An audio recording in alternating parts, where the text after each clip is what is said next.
Thank you very much, Comrade Tulas, for introducing me. Let me start by greeting the program director, Mem Simang. A very good morning to you. There's also in our midst the chairperson of MTN, and Tate Kebisi Jonas and other members of the board who are here. Chief Executive Officer of Harambee Youth Employment Accelerator, Ms.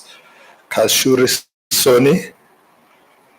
Chief Africa, I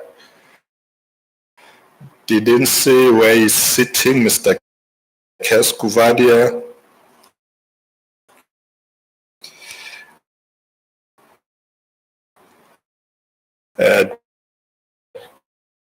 DG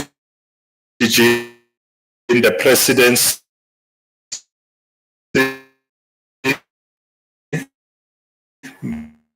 Mr. Paul Mashatile from the Presidency, we are here.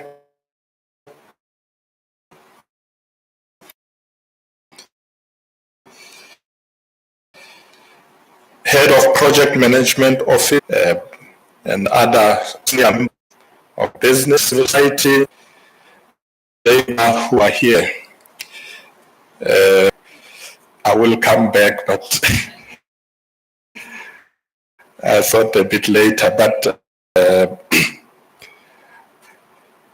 as I had emphasized during my previous visit, the importance of strengthening employment, the Solution Exchange Conference actually provides all stakeholders to an equal and prosperous society of evidence in informing how we prepare for socio-economic transformation.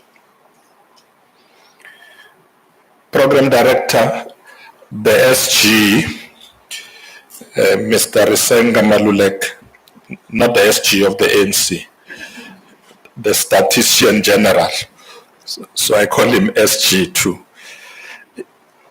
presented the national census statistics and indicated that as of 2022, about 62 million people, having increased by 19.8% since 2021. In this stats is the fact that the majority of our population, and in fact, at almost 61%, is currently under the age of 35 years.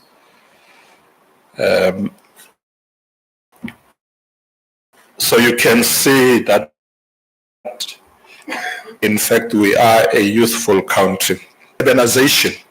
Provinces such as Gauteng, the Western Cape, have seen a notable rise in migration. And you can see when you look at the statistics now. This is attributed in part to the economic opportunities that exist in these provinces, particularly, as I said, Western Cape and Gauteng. In comparison to others, the peri-urban ones, I mean, there is some growth in those as well, but not like in Gauteng and the Western Cape. The three main challenges that we are currently facing as a country, as we all know, are poverty, inequality, and unemployment, affecting mainly women, young people, but also people with disabilities as well. These groups are bearing the brand of these nationally. These challenges are further exacerbated by the reality and socio-economic constraints that limit how government can provide services and opportunities to all South Africans. Because we thought growth will be much slower now beyond the pre-pandemic level. Now, President has a collective response through the economic recovery and reconstruction plan, which prioritizes social compacts between government, the private sector, and other social partners. Many of you would have real compact we have of access now. An example of the social compact we can also speak of is the presidential youth employment intervention that some of the speakers spoke about earlier, which is an innovative multi-stakeholder partnership that is targeted towards a coordinated design to give young people access and initiation programs or entrepreneurship ventures. Now, the Presidential Youth Employment Intervention recognizes that effective collaboration between stakeholders such as government officials, the private sector, and civil society can resolve some of the socio-economic issues in a more sustainable way. I'm glad that Lerato spoke a lot about this initiative, and also some of the interventions that most of you would want to see, particularly the ease of doing business, etc. Operation Vulindlela is actually designed to do exactly that, sorting trains to growth by ensuring to be attended to by government. Enabling environment, Minister Nessi, yes, we should do that. And Minister Nessi was saying to me as we were sitting there, he says, but we should be doing more. So ease of doing business, but government should be an active participant in driving growth, in partnering with the private sector. You know, I appreciate when the private sector bring in young people, train them, never undermine the importance of our efforts through structures. We've had a lot of engagement through Network, and I think we can see a lot of Network. We believe that the journey to a prosperous South Africa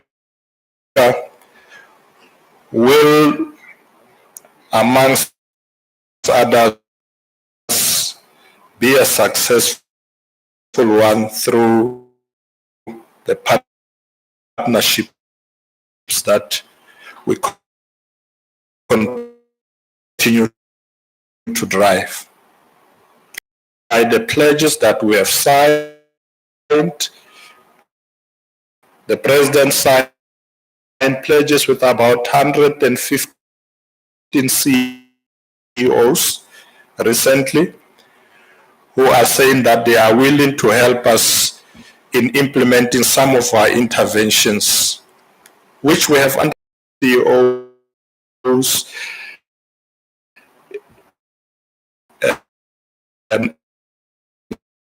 in fact, I'm sure if Kes was here, would indicate that they've created what they call an earning. We want many government departments show over 1 million opportunities on the system from over 1,000 opportunity holders. You must, Program Director, our government sector investment in order to promote job creation. To accomplish this, we have facilitated the investment drives over the 5-year period. We have already in investments. So in other words, we have already exceeded the goal that the President set. So this must be a good story.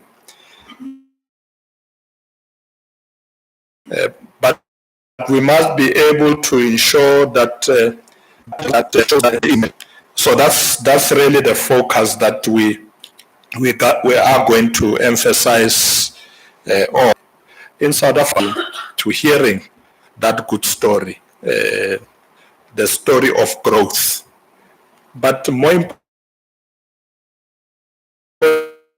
importantly, the growth that will actually be able to benefit young people.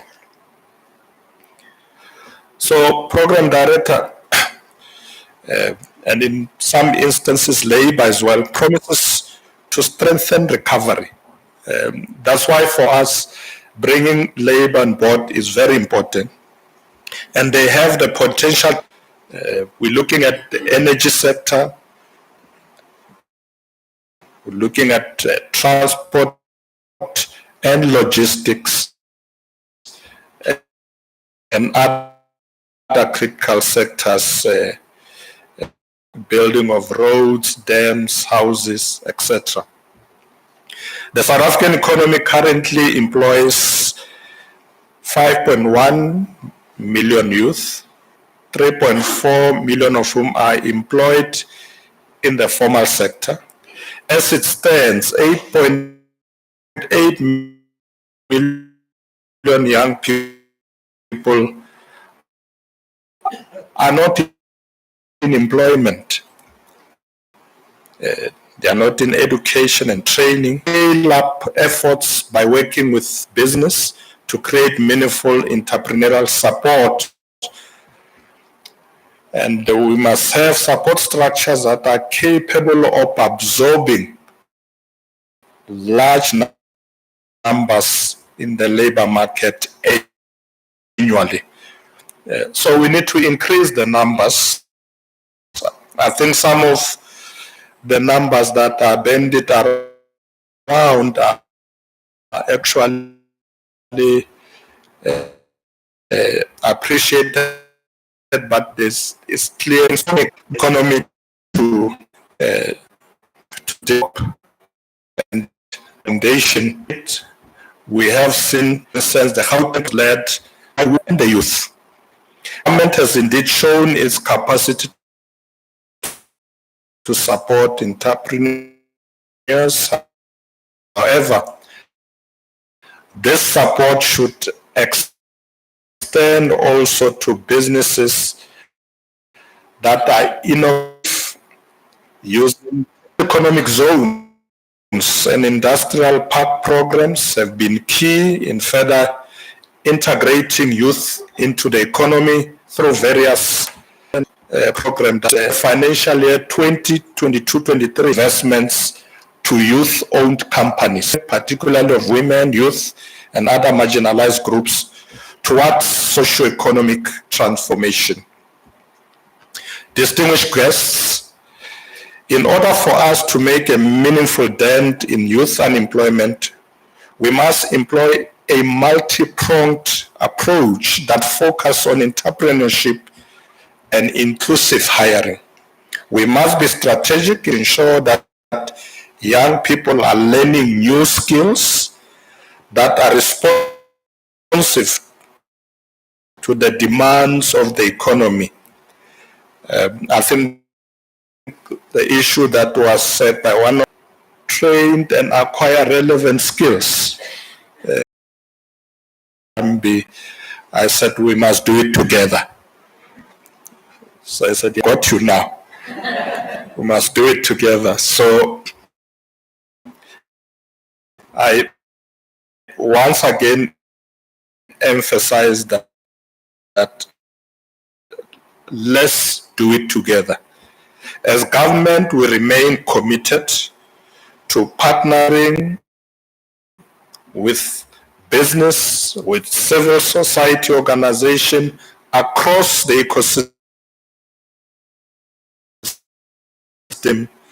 to give young people the opportunity to carve out a future. I want to say with Pretoria is here. We're going nowhere. And we want to ensure that we don't just come and make speeches. I think the speaker from Time Bank is very worried about speeches. That all what we need is action. And I can't agree with you more. When I became the deputy president of the Republic, when the president appointed me, my team was asking me what are the issues that we need to